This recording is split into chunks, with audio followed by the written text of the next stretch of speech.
video was inspired by my aunt after she was basically shook that Uniqlo was a part of fast fashion, and fast fashion is basically infused in our culture, especially in Malaysia because of the affordable price. I just want to say that filming this video is a bit weird for me and I didn't feel like filming. The injustice and dehumanization, basically what's going on in the US, you know, with Black Lives Matter, and it's just insane. And I can't stop thinking about it. My heart, my prayer, my thoughts goes to the Floyd's family, and I will talk more about Black Lives Matter later in this video, so let's get back on to the topic. If you don't know me, hi, my name is Nisa Fariha, and on this channel we talk about conscious living, sustainable fashion, and personal stuff. I also upload every Wednesday and Saturday sometimes. We might as well be friends, so subscribe to this channel and hit the notification bell so you won't miss out. Like this video, it would really help this channel. Fast fashion is basically everywhere, and like I said, it's infused in our culture. One of the reasons why I think it's so easy for us to, a lot of times you realize that fast fashion, from my experience from talking to people and my own experience, a lot of times they aren't really aware that certain companies, well, a lot of companies is under the umbrella of fast fashion and contributing a lot of damages to the environment and the garment workers as well. Compared to sustainable brands, fast fashion is more accessible to a lot of people, especially in Malaysia. And the biggest factor is they are affordable or dirt fucking cheap. Here's the definition of fast fashion in case you guys are not aware, and it's from multiple sources that I find personally credible. And other than H&M, these are also fast fashion brands. I have to admit myself that before I go into the conscious living and sustainable fashion journey, I only thought that fast fashion were Forever 21, H&M. I didn't know Zara and Adidas considered as fast fashion. However, from what I know, some fast fashions are better than other fast fashion companies. If you would like me to do a video on which fast fashion is better than the other, just comment down below so I would know. Alright, so we covered our basics, now let's go on with the tips. Tip number one would be thrifting. And I know this is a very popular and obvious thing to do, and maybe some of you, like me, feel like most of the stuff in thrift stores are just not your style, or it's too worn out, or you don't want to look like your grandpa 7 days of the week. What you can do is to thrift flip.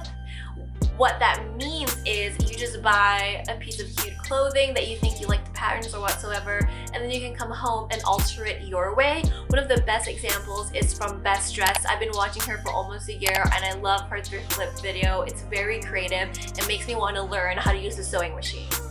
I might learn how to use the sewing machine, we'll see. My second tip would be use the clothes that you already have, buy less. I know you may not like this tip because shopping is fun. Retail therapy is great. I personally love it. I would call myself as former shopaholic. But buying less, consuming less, and wearing the clothes you already have is kind of the best way to protect the environment, your wallet, and to stop yourself from buying fast fashion. Another thing you could do is to host a clothing swap. I feel like Malaysia is slowly getting familiar to clothing swap. However, if you're uncomfortable to swapping your clothes with strangers, you can do it with your friends or even your family members. Personally, I've done it a lot growing up with my aunt. Build a capsule wardrobe. I don't know how far along you are with your sustainable fashion journey. What it is you have like 30 pieces of clothes and you just wear just that. To some of you it might sound a lot, and to some it might sound ridiculous because what can you do with only 30 pieces of clothing? So if you're interested to know more on how to build a capsule wardrobe or what capsule wardrobe is about, I will have a video on that on my next Conscious Consumer series, so don't forget to subscribe and hit the notification bell so you won't miss out. Unsubscribed, unfollow all the fast fashion brands because I know it can get tempting. I know it can really tempting because I'm still tempted, and I don't want to be a hypocrite. I still follow one fast fashion account, I think. This is pretty obvious, but opt for alternative brands other than fast fashion. What I'm trying to say is look for a brand that focuses on either transparency or being more eco-friendly or using organic cotton, alternatives like that.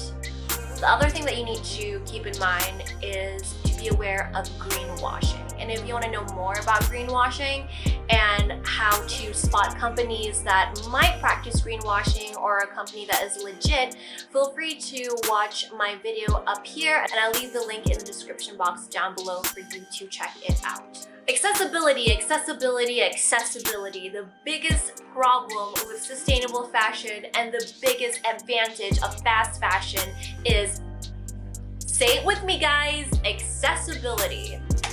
Let's just say your only option is fast fashion and you only have enough budget for fast fashion because girls gotta eat. We all gotta eat and we all gotta look good for, you know, an event or a party or a job interview. Be conscious, intentional on what you buy and when you buy. Fast fashion is cheap, we all know that. They have good deals and whatnot, but before you purchase something just because it's $2 or $15, think twice. Do you really need that blouse? Do you really need that neon pink blazer when you don't really like colors to begin with? Don't buy things you only wear once. I know it's tempting. I know you think this New Year's Eve party or this post-pandemic vaccine, we found a vaccine party would be tempting and you really want to wear this super cute slutty dress because we haven't turned up in a while.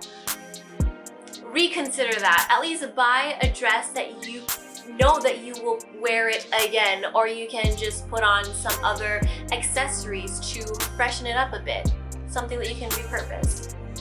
And next, be responsible and educated of the material used to make your clothes. So being aware of the material could also help.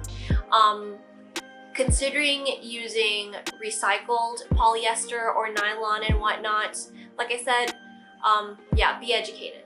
Consider renting clothes. Now, if you're in the US, we have things like Rent the Runway and Nuuly. Those are really good alternatives if you want to wear something like one time or you have a budget.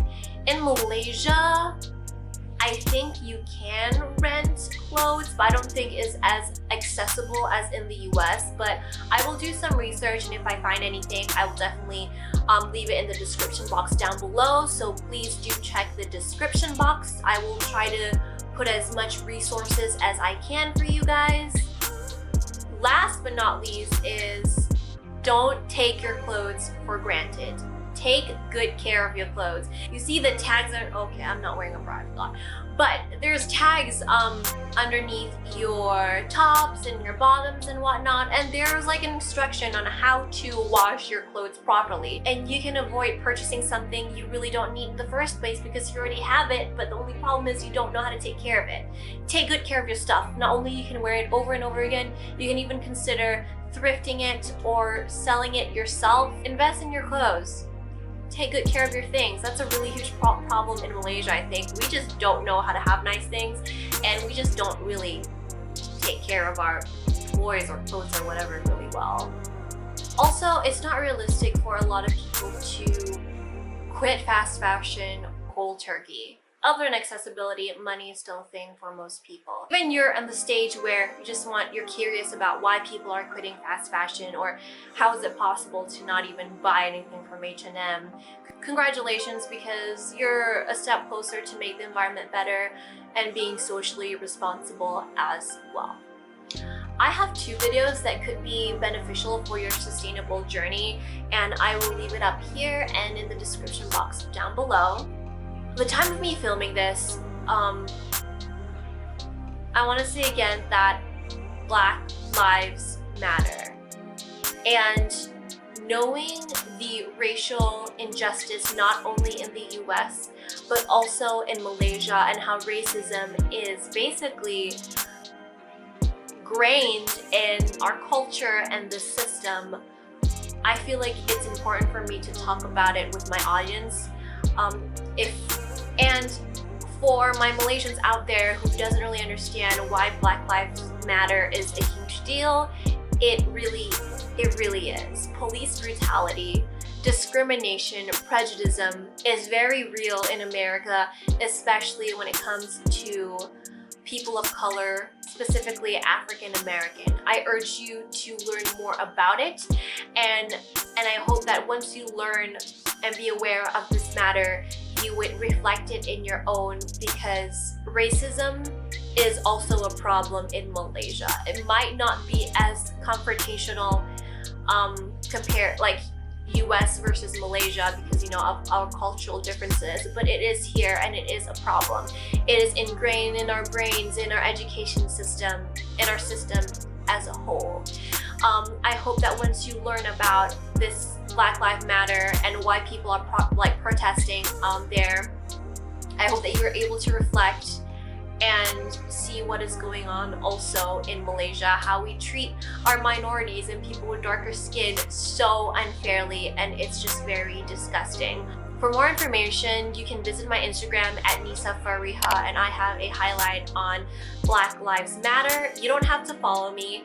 You can just check out my story and follow the accounts that I shared on it. It's really interesting, really good resources.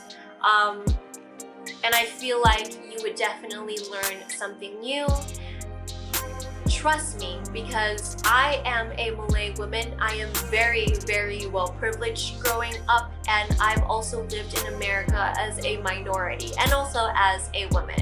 So I like to say that I've seen two sides of the playing field, if that makes any sense. However, there in no way that I could fully understand how it feels like to be a minority or to be a Black woman. I feel like I've only got a tiny bit of taste of it because here I have full privilege. In the US, I have privilege in a certain extent because of my background. And I know that some people might have the same privilege as me or else more. I really want you to be more educated on that. Racism is not only in the US, it also extends here. Yeah. Let's be a better human and take care.